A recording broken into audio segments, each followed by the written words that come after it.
Assalamualaikum warahmatullahi wabarakatuh. Selamat datang pada mata kuliah Hygiene Industri. Pada pertemuan kali ini kita akan mempelajari mengenai metode rekognisi bahaya dan teknik-teknik dalam rekognisi bahaya. Selamat menyaksikan. Disampaikan outline pembelajaran berikut. Yang pertama, kita akan mempelajari mengenai definisi dari rekognisi bahaya, kemudian tujuan dari rekognisi bahaya, dan yang ketiga untuk metode rekognisi bahaya itu apa saja akan kita pelajari dalam pertemuan kali ini. Baik, berikut adalah pengertian dari rekognisi bahaya.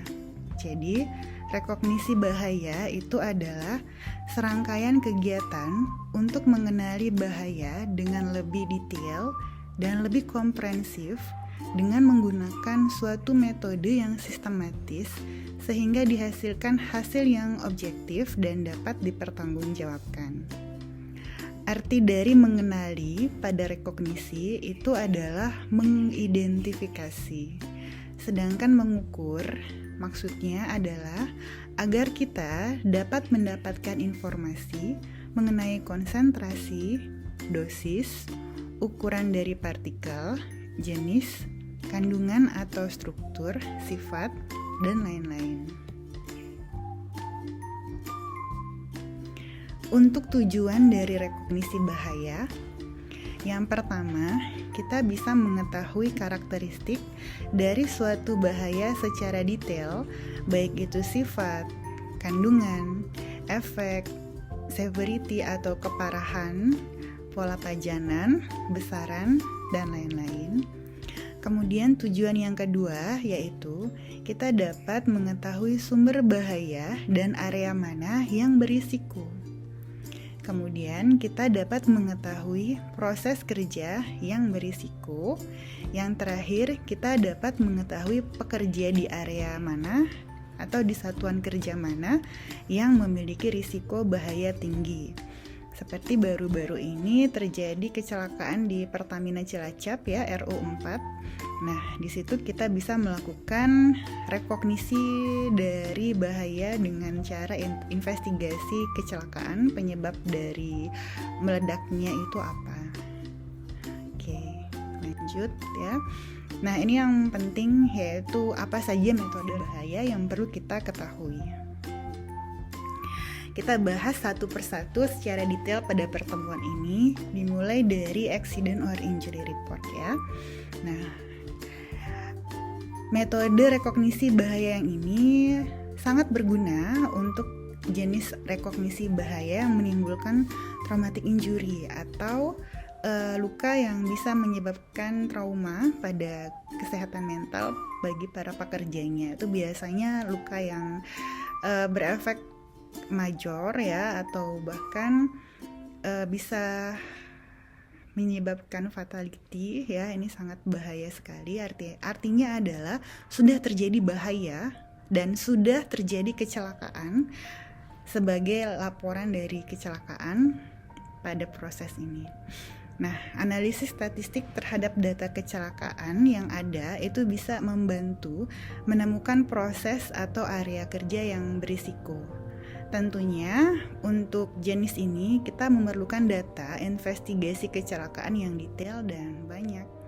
Pada banyak kasus, metode ini hanya bisa dilakukan setelah terjadi banyak kejadian kecelakaan. Informasi dari laporan-laporan kecelakaan sehingga penting bagi perusahaan untuk menuliskan laporan kecelakaan yang ada, baik yang sudah terjadi maupun yang hampir terjadi atau biasa kita sebut dengan kasus nih. Kemudian yang metode berikutnya adalah employee notification. Dalam beberapa kasus, pekerja di lapangan mengenali bahaya K3 sebelum dilakukan rekognisi oleh petugas K3. Nah, metode ini harus didukung oleh kondisi manajemen yang kondusif sehingga pekerja mau menyampaikan masalah yang dihadapi di tempat kerja. Oke, kontribusi pekerja terhadap terhadap K3 itu akan merangsang pekerja untuk mau berdiskusi dengan petugas K3 mengenai apa saja masalah-masalah atau problematika yang ada pada mereka. Jadi perlunya keterbukaan di sini ya.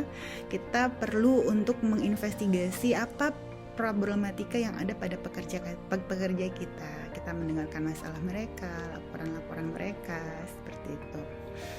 Nah, kemudian metode berikutnya adalah required inspection. Ini bagian dari satu alat yang memerlukan inspeksi yang rutin. Jadi inspeksi ini bisa mengindikasikan masalah-masalah sebelum menjadi bahaya K3 bagi pekerja. Lain-lain. Nah, yang berikutnya adalah fault tree analysis atau analisis pohon kesalahan. Ini berawal dari suatu kejadian. Ada kejadian terlebih dahulu, misal kejadian kebakaran. Kemudian kita carilah akar permasalahan atau penyebab dasar dari kejadian tersebut. Apakah ada korsleting listrik, ataukah ada human error, apakah ada grounding atau lightning yang menyebabkan terjadinya kebakaran. Ini merupakan model probabilitas terhadap suatu kejadian, dan FTA ini dapat menentukan besar kemungkinan dan metode rekognisi berikutnya adalah critical incident technique. Jadi pada teknis pelaksanaannya, beberapa pekerja itu diinterview untuk informasi tentang perilaku tidak aman yang mungkin terjadi pada saat mereka bekerja. Kemudian dikelompokkan dan secara sistematik disusun area mana yang memiliki potensi bahaya yang tinggi dan perlu kita lakukan kontrol lebih lanjut. Metode selanjutnya adalah failure mode and effect, dengan cara mengasumsikan jika terjadi suatu kegagalan pada suatu komponen atau elemen di dalam suatu sistem, lalu ditentukan efek atau dampak dari kegagalan pada komponen atau elemen tersebut. Teknik ini membantu untuk menentukan kemungkinan terjadinya kegagalan kecil yang dapat menghasilkan suatu kejadian yang besar.